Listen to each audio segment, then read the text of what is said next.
His phone rang 30 minutes later. "I received your email," Rebecca said without preamble.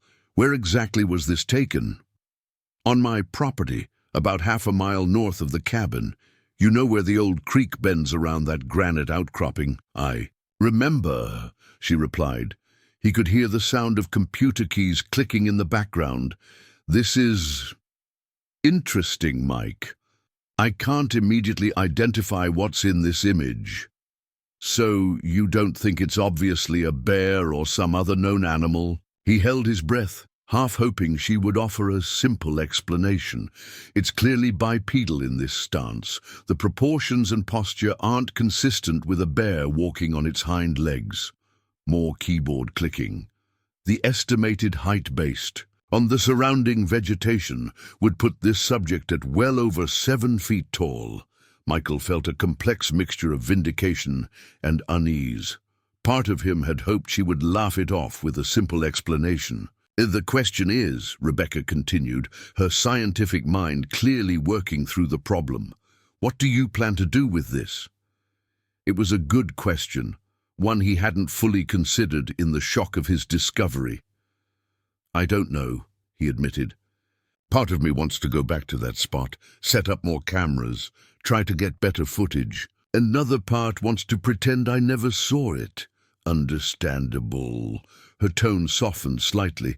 "Listen, I have a conference in Seattle this weekend, but I could drive up Monday.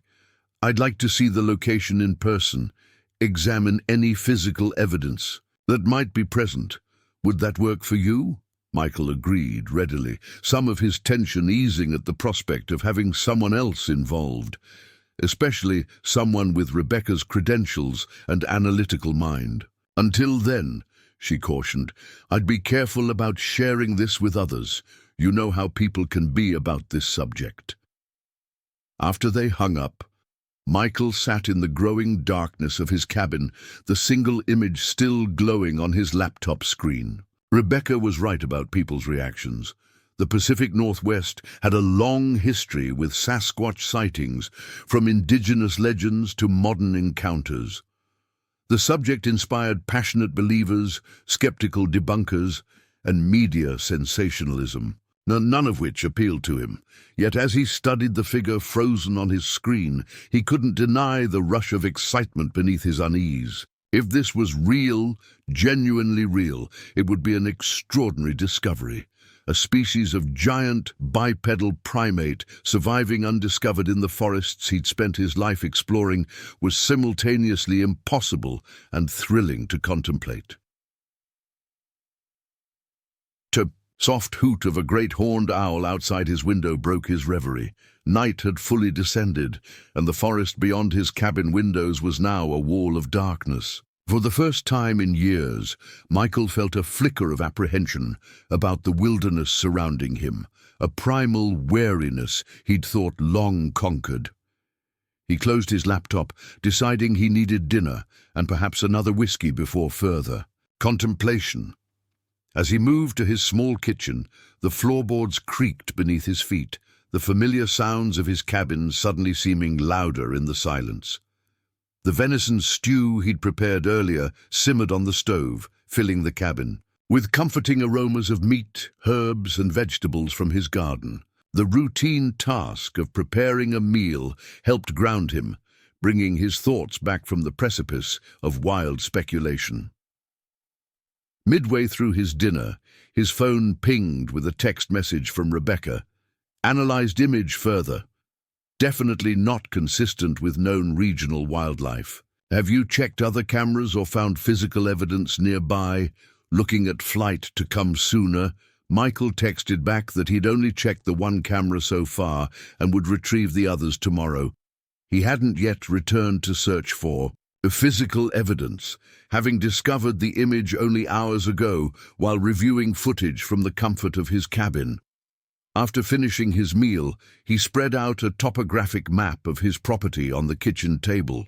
The trail camera that had captured the figure was located here, he marked with a pencil, while the other two were positioned roughly a quarter-mile apart, forming a rough triangle that covered the main game trails. If the creature was moving, Through his property, with any regularity, there was a chance it had triggered the other cameras as well. As he studied the map, a new thought occurred to him. The location where the figure was photographed was less than 100 yards from an unusual feature he'd discovered years ago. A series of large, flat rocks arranged in what had always seemed to him a surprisingly regular pattern for a natural formation. He'd never given it much thought before, assuming it was either the result of glacial movement or perhaps an old survey marker from the early logging days. But now he wondered if there might be more to it. Indigenous peoples had inhabited these mountains for thousands of years before European settlement. Could the stone arrangement be connected to something older? Something related to what his camera had captured? The thought sent a shiver through him that wasn't entirely unpleasant, the familiar thrill of a mystery that had driven his love of wildlife biology in the first place. Michael folded the map and checked his watch. It was nearly 10 p.m., too late to venture out to retrieve the other cameras tonight. That would have to wait until morning. Still, he found himself restless. His mind racing with questions and possibilities, he decided to review the first camera's footage again, more methodically this time, looking for any other unusual images he might have missed in his initial shock. He also wanted to examine the timestamps of all photos, mapping out the pattern of wildlife movements before and after the appearance of the strange figure. For the next 2 hours, Michael immersed himself in the data, creating a timeline of all camera triggers. The results were interesting. In the 48 hours before the Sasquatch image, the camera had captured regular wildlife activity: deer at dawn and dusk, a family of raccoons, a coyote, and even a handsome cougar slinking along the game trail shortly after midnight. But after the appearance of the bipedal figure, nothing, not a single animal had triggered the camera for nearly 36 hours afterward. They sensed something was different, Michael murmured to himself, something that scared them off. It was a telling detail. Wild animals possessed instincts and perceptive abilities far beyond human capacity. Their collective avoidance of the area following the creature's appearance spoke volumes.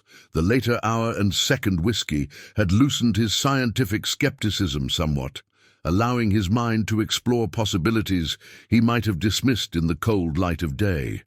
What if the stories were true? What if a relic population of unknown primates really did inhabit the deep wilderness of the Cascade Range? The region certainly had the prerequisites: vast stretches of remote forest, adequate food sources, countless hiding places among the rugged mountains, and a climate that, while challenging, was survivable with the right adaptations. The Pacific Northwest remained one of the few places in the continental United States where a large animal could potentially evade definitive scientific documentation. As midnight approached, Michael's exhaustion finally overtook his excitement. He secured the doors and windows of his cabin more thoroughly than usual and prepared for bed. Before turning in, he copied the mysterious image to a USB drive and stored it in his fireproof safe. Something told him this might be important to protect. Sleep came fitfully, his dreams filled with shadowy figures moving just beyond the trees, watching with eyes that reflected an ancient intelligence. Once he startled awake, certain he'd heard something moving around the cabin.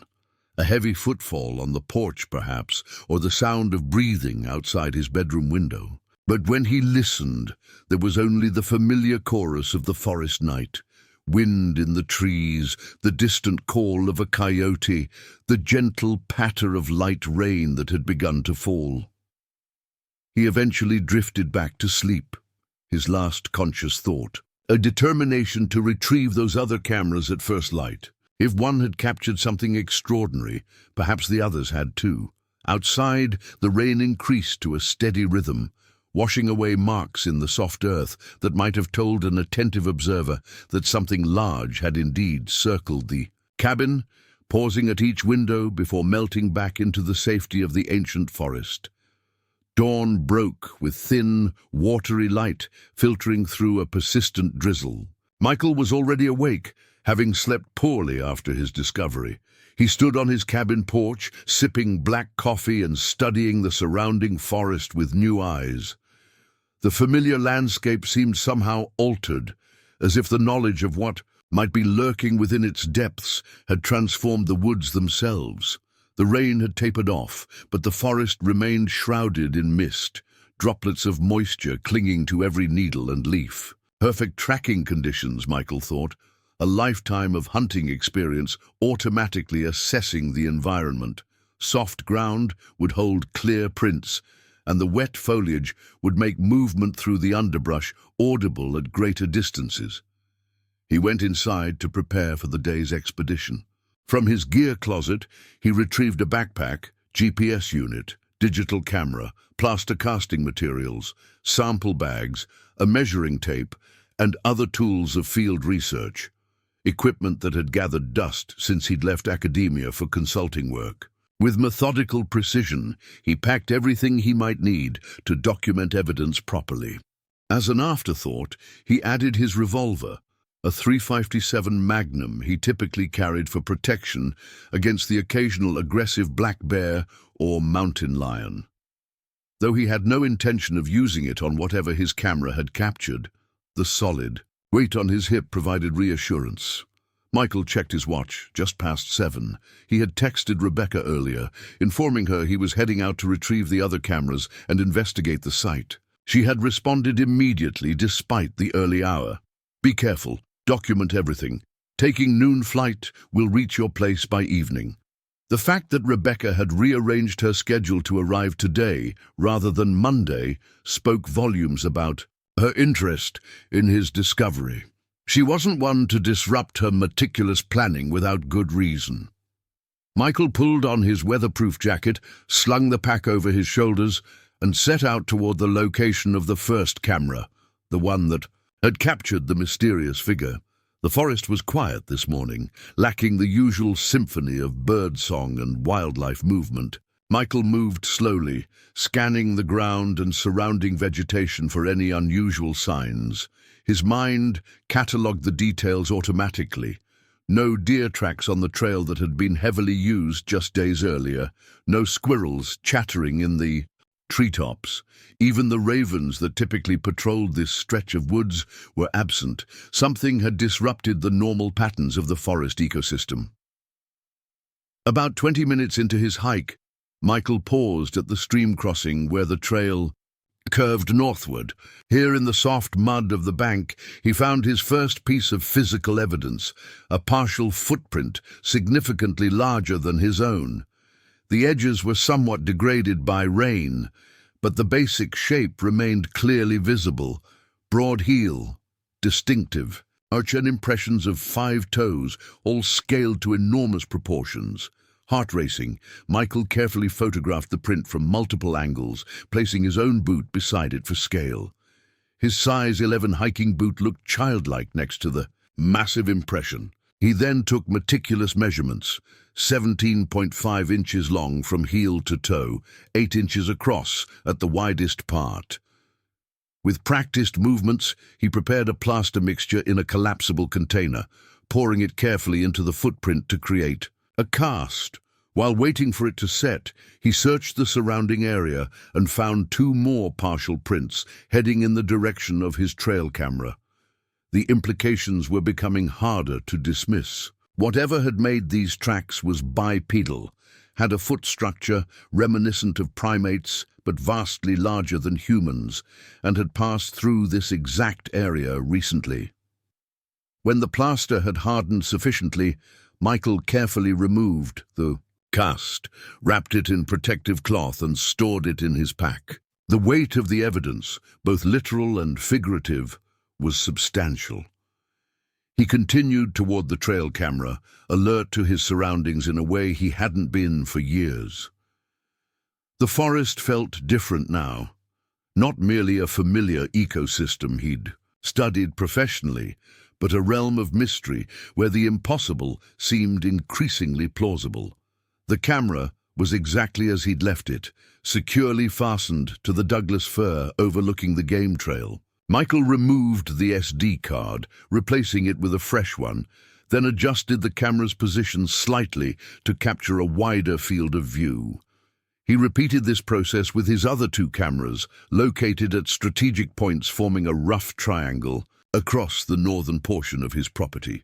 By late morning, Michael had returned to his cabin with 3 SD cards and the plaster cast. He was eager to review the footage from the other cameras, hoping for additional images or perhaps even video of the creature, but he forced himself to be methodical. First, he needed to properly document and preserve the footprint cast. He cleared his workbench and carefully unwrapped the plaster form. In the clear light of his cabin, the details were even more striking. Dermal ridges visible in places, suggesting a texture to the sole of the foot that differed from human prints. He photographed it thoroughly, then applied a fixative spray to protect the surface. Only then did he turn to his computer, inserting the SD cards one by one. The second camera, positioned about a quarter-mile east of the first, had captured ordinary wildlife activity, deer, raccoons, the same cougar, but nothing unusual. The third camera, however, yielded something remarkable. The timestamp showed 3:17 a.m., just 34 minutes after the figure had appeared on the first camera. The image showed the same massive bipedal creature, but from a different angle. In this shot, the figure was crouching beside the small seasonal creek that ran through that part of the property, its massive hand dipped into the water. Michael stared at the screen, his scientific mind racing to process what he was seeing. The creature was now facing the camera at a 3/4 angle, providing a clearer view of its features. The face was framed by matted hair or fur, with a pronounced brow ridge shadowing deep-set eyes. Its nose was broad and flat, the jaw heavy. Despite these primate characteristics, there was something undeniably expressive about its countenance, an intelligence that transcended animal awareness. Most surprising, though, was what the creature was doing. It appeared to be deliberately washing something in the creek, a behavior that suggested tool use or food preparation. The resolution wasn't quite high enough to determine exactly what was in its hands, but the purposeful nature of the action was unmistakable. Michael quickly checked if this camera had captured additional images. It had, 2 more taken seconds apart. In the second photo, the creature's head was turned sharply to the left, as if startled by a sound. The third showed only an empty frame. Once again, it had moved with remarkable speed despite its size. He sat back in his chair, the magnitude of his discovery sinking in more deeply. These images weren't just evidence of an unknown animal. They suggested a being with behaviors that hinted at intelligence, awareness, and purpose. The scientific implications were enormous. If verified, this would represent not merely a new species, but potentially a previously undocumented branch of primate evolution, perhaps even a relic population of early hominids that had somehow survived alongside modern humans, undetected by conventional science. Yet as excitement built within him, a countervailing thought emerged. What would confirmation mean for the creature itself? History had not been kind to species that captured human attention, particularly those that might compete for territory or resources. Michael's phone rang, interrupting his thoughts. It was Rebecca. "I'm at the airport," she said without preamble. "Flight leaves in an hour. Have you found anything else?" "Yes," Michael replied, the word heavy with significance. "A lot more, actually. Clear footprints, which I've cast in plaster, and another image from a different camera showing the same subject engaged in what appears to be deliberate tool use or food-washing behavior." There was a brief silence on the other end. "Tool use," Rebecca repeated, her scientific training evident in her careful, neutral tone. "You're describing behavior consistent with higher primates." "I know how it sounds, Becca, but you need to see these images and the cast." There's something out there that doesn't fit any known wildlife profile. I'll be there by 6, she said. Don't show anyone else before I arrive.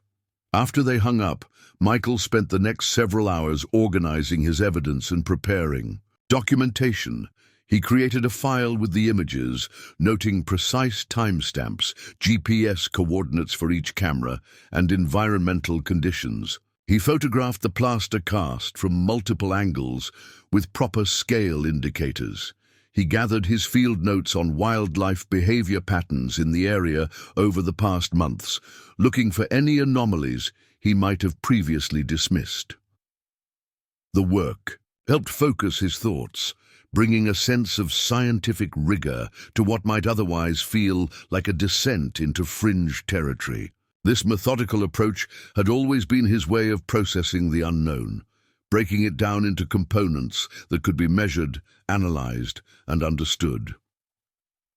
By late afternoon, a new text from Rebecca confirmed she had landed in Seattle and was beginning the drive to his property. Michael decided to use the remaining daylight to return to the site of the second photographed encounter by the creek. If the creature had been engaged in some form of food processing there might be additional evidence, discarded materials, more footprints or other signs of its activity. The forest felt different as he hiked back out, the familiar trails now pathways into unexplored scientific territory. The usual sounds had begun to return, chickadees calling from the branches above, the scurrying of a Douglas squirrel, suggesting the wildlife was gradually resuming normal patterns. At the creek, Michael found what he was looking for.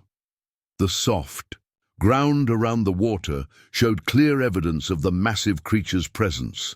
Depressions where it had crouched, a partial handprint pressed into the mud that was nearly twice the size of his own splayed fingers. More interesting, though, was what he found in the shallow water. Partially buried in the silt of the creek bed were the remains of several freshwater crayfish, their shells cracked open in a consistent pattern that suggested deliberate processing, rather than the feeding style of raccoons or other local predators that consumed these crustaceans.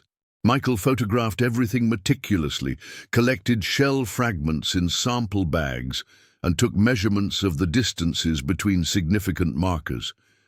He was so absorbed in his documentation that he failed to notice how quickly the light was fading until a distant call echoed through the trees, a deep, resonant vocalization unlike any known local wildlife. The sound froze him in place, his hand instinctively moving to the revolver on his hip. The call came again, seemingly from the ridge to the north, perhaps half a mile distant. It lasted several seconds, a complex series of tones that rose and fell in a pattern that struck Michael as eerily communicative. This wasn't the random call of an animal. The modulation, the deliberate pauses, the structured sequence, it all suggested vocalization designed to convey specific information. As the sound faded, another call answered from the east, similar in structure but with variations that reinforced Michael's impression of communication. A conversation was taking place across the forest, conducted by beings whose very existence challenged scientific consensus. The realization that he was potentially eavesdropping on communication between unknown, possibly intelligent creatures sent a shiver of both excitement and apprehension through him. This had moved well beyond an interesting wildlife sighting into territory both thrilling and unsettling. With the light nearly gone and the calls continuing intermittently in the distance, Michael decided it was time to return to the cabin. Rebecca would be arriving soon, and he had gathered enough evidence for one day. Besides, the growing darkness and the knowledge that he was being observed, perhaps by multiple creatures, made continuing his investigation alone seem unwise. He made his way back along the trail, moving more quickly than during his careful approach. Though the calls remained distant, he couldn't shake the feeling of being watched from the shadows between the trees. Twice he stopped abruptly, turning to scan the forest behind him, certain he had heard movement following his path. but each time he saw nothing but deepening shadows among the ancient trunks. When his cabin finally came into view, warm light, spilling from its windows into the gathering dusk, Michael felt a profound relief. A silver SUV was parked beside his truck. Rebecca had arrived. He found her in the kitchen arranging containers of what appeared to be Thai takeout on the counter. She looked much as he remembered, trim, efficient, her black hair now sporting distinguished streaks of silver at the temples. Though in her early 50s, Rebecca moved with the energy of someone decades younger, a quality that had always made her an excellent field researcher. She turned as he entered, her analytical gaze immediately taking in his mud-spattered clothes and the collection bags in his hands. "You've been busy," she observed, a hint of approval in her voice. "Found more than I expected," Michael admitted, setting his pack on the table and carefully extracting the sample bags, "including this." He placed the footprint cast on the table between them. Rebecca's scientific composure slipped momentarily, her eyes widening as she took in the size and detail of the cast. She reached for it automatically, running her fingers along the contours with the reverence of someone handling an archaeological treasure. "This is extraordinary," she said, finally looking up at him. "The morphology is distinctly primate, but the scale—" She shook her head. "Nothing in the known fossil record of North America matches this." "I know," Michael said simply, "and there's more." Over dinner, he showed her the images from both cameras, the samples from the creek, and his documentation of the suspected feeding site. Rebecca listened and examined everything with intense focus, asking precise questions about locations, timestamps, and environmental conditions. "The most compelling aspect isn't just the physical evidence," she noted, studying the creek side. "Image for perhaps the 5th time. It's the behavioral indicators, tool usage, communication, territorial awareness. These suggest cognitive capabilities far beyond conventional wildlife." "I heard them tonight," Michael said, describing the vocalizations he'd witnessed. "It wasn't random animal noise, Becca. There was structure to it, deliberate modulation, like language." Rebecca set down her fork, her expression serious. "If, and this remains a significant if, we're dealing with an undocumented hominid species, the implications are profound, not just scientifically, but ethically and practically." "I've been thinking about that too," Michael admitted. "If these creatures exist, they've managed to remain largely hidden, despite centuries of human expansion. That suggests not just survival skills, but potentially active avoidance strategies." "Intelligence," Rebecca agreed, "and possibly cultural knowledge passed down through generations, warnings about humans, techniques for evading detection." They discussed the possibilities late into the evening, their scientific training wrestling with the fantastic nature of the evidence before them. By unspoken agreement, neither used the terms Bigfoot or Sasquatch, instead referring to the subject or the species, linguistic choices that maintained the veneer of scientific objectivity while they processed information that challenged fundamental assumptions about North American wildlife. Around midnight, Rebecca finally addressed the question that had been hovering unspoken between them. "What do you want to do with this, Mike?" It was the heart of the matter. Discovery of this magnitude would reshape scientific understanding, potentially make careers, and certainly generate enormous public interest. Yet the responsibility weighed heavily on Michael, the potential impact on the creatures themselves, the possibility of triggering a frenzied search through fragile wilderness, the loss of mystery from a world that sometimes seemed too thoroughly catalogued. "I don't know yet," he answered honestly. "Part of me wants to pursue this systematically, set up more cameras, gather irrefutable evidence. The scientist in me says this could be the zoological discovery of the century." "But," Rebecca prompted, sensing his hesitation, "but another part wonders if some things aren't meant to be fully documented. These beings, whatever they are, have evaded scientific confirmation for generations. Maybe that's not just chance." Rebecca nodded slowly.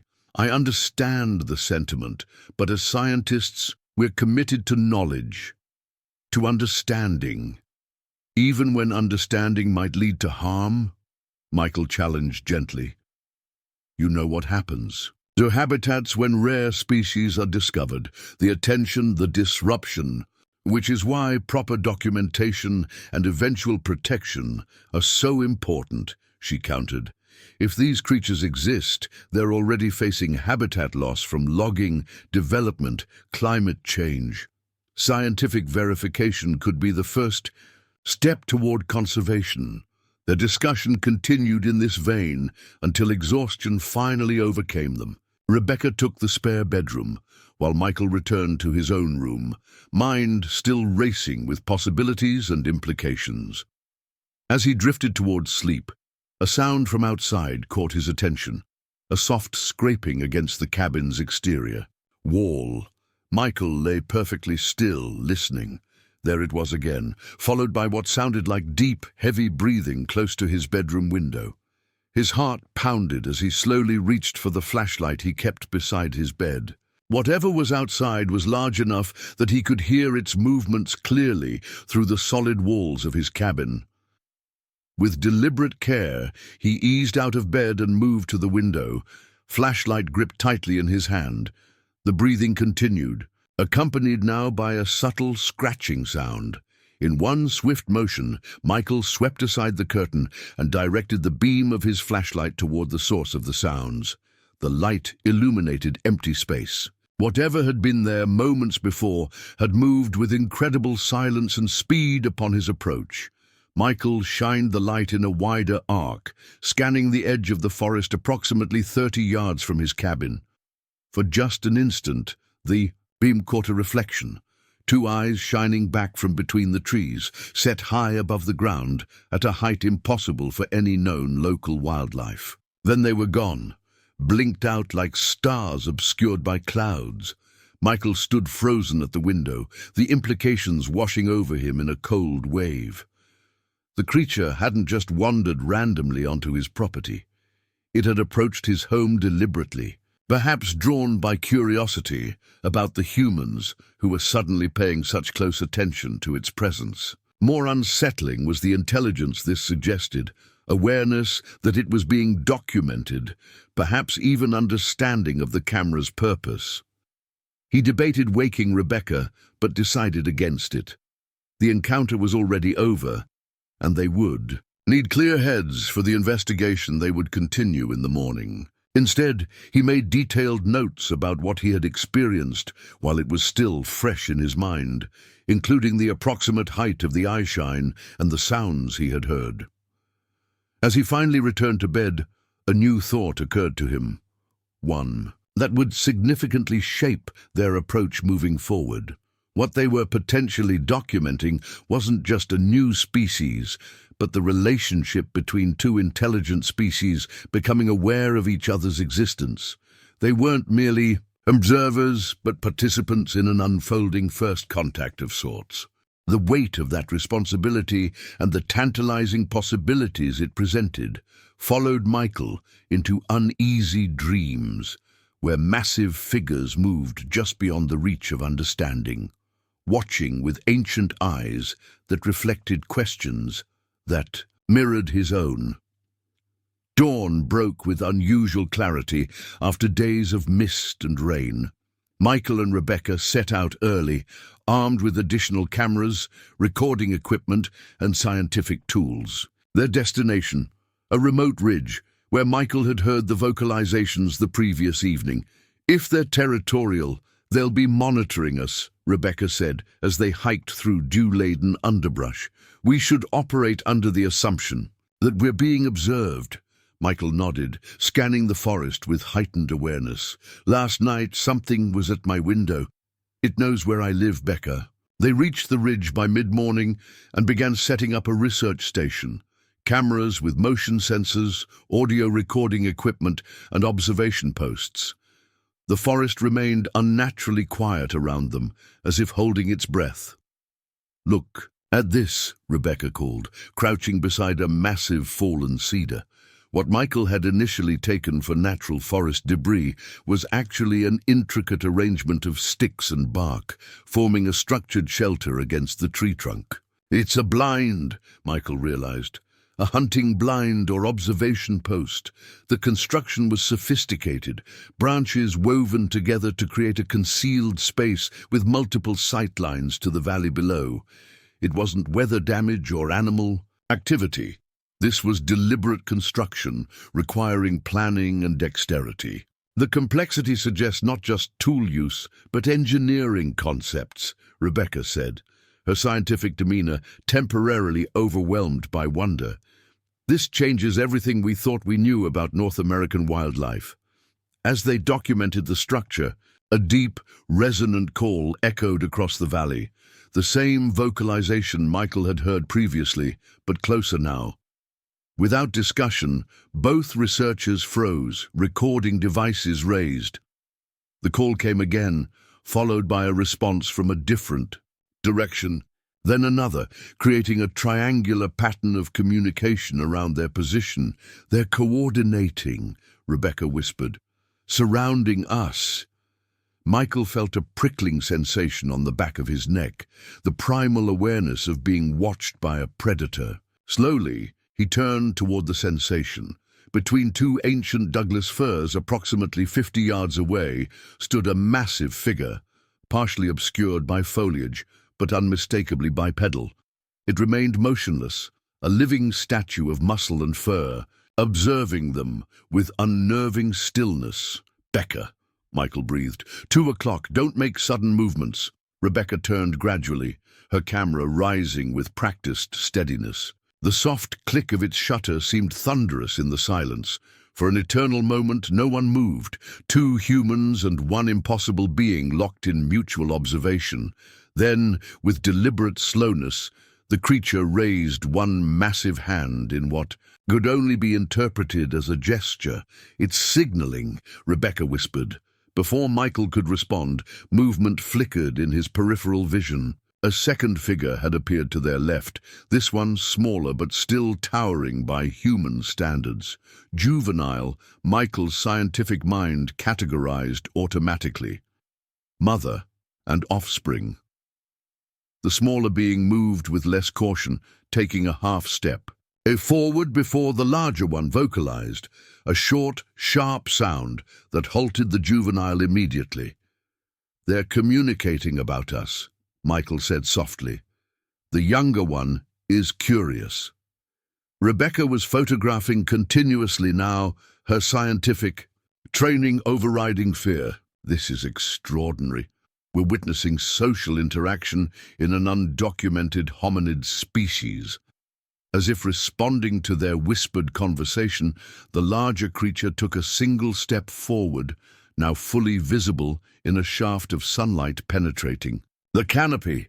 It stood nearly 9 feet tall, its powerful frame covered in dark brown fur with silver-gray streaks around its chest and face. But it was the eyes that held Michael transfixed, deep-set beneath a heavy brow ridge, reflecting an intelligence that seemed to evaluate them not as prey or predator, but as equals. The creature made a series of gestures, pointing to the cameras, then to its own eyes, then sweeping its arm toward the valley beyond. The meaning seemed unmistakable. "I see you watching me." "It understands what the cameras are for," Michael realized aloud. "It's been observing us as much as we've been observing it."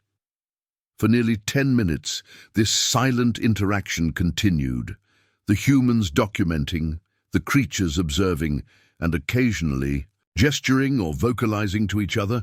There was no aggression, only a tense curiosity on both sides. Then, a distant sound broke the spell. The mechanical roar of an approaching helicopter, still miles away but growing louder. The effect was immediate. Both creatures tensed, the larger one making a short, urgent vocalization. 3 answering calls echoed from different directions, confirmation from others unseen.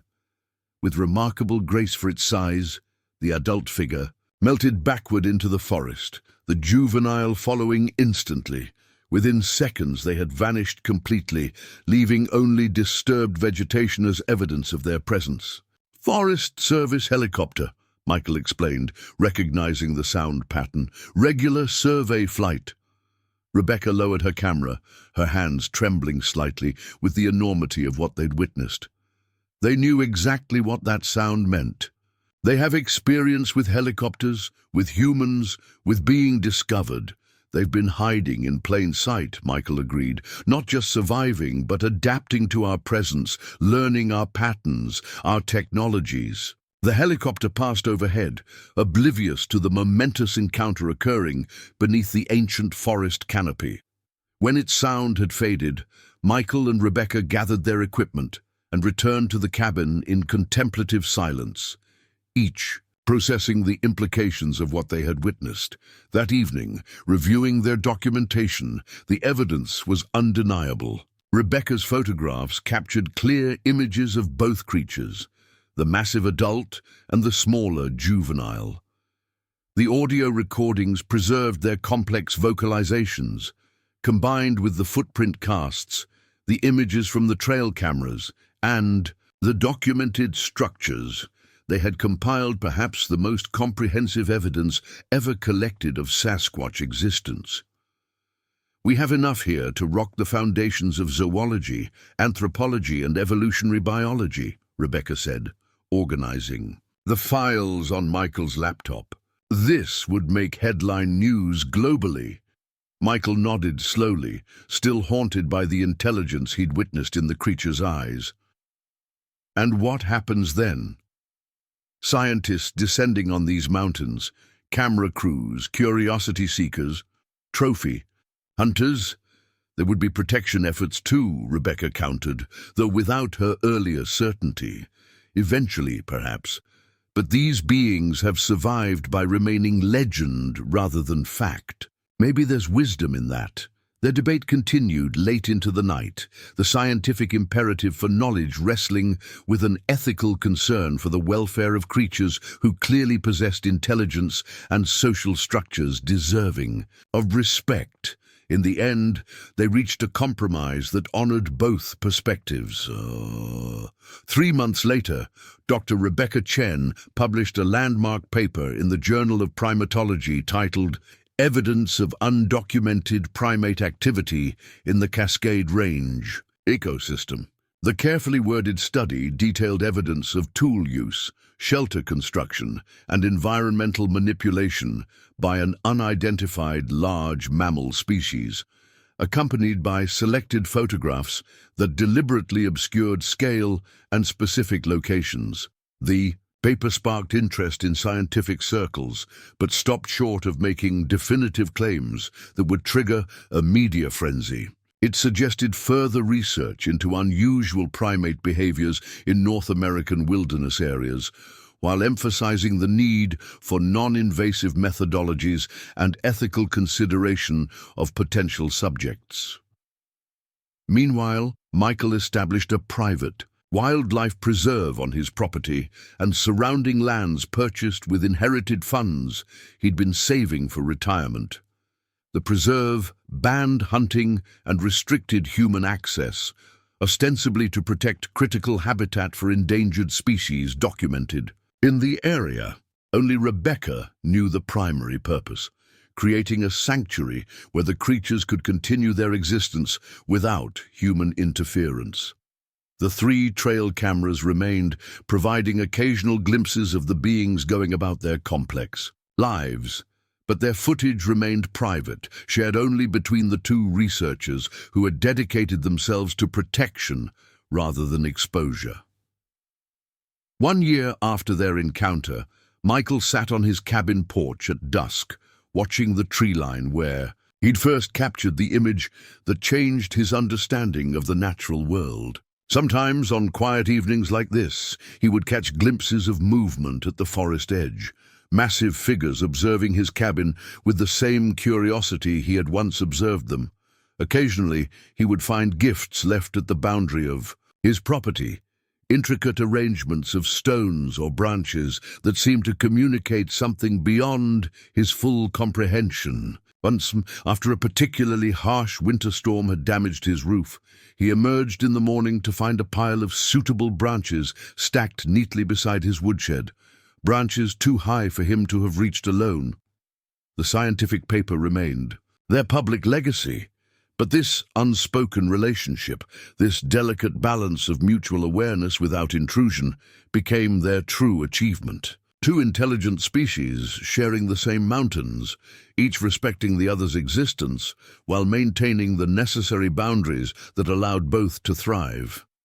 In the end, Michael realized that the most important discovery wasn't the existence of the creatures themselves, but the humbling recognition that humans weren't the only beings capable of complex thought, social organization, and the wisdom to know when some distances should remain uncrossed. The greatest mysteries, he had learned, weren't those that were solved, but those that were respected enough to remain partially unknown. Up next, you've got two more standout stories right on your screen. If this one hit the mark, you won't want to pass these up. Just click and check them out. And don't forget to like, subscribe, and turn on the notification bell so you don't miss any upload from us.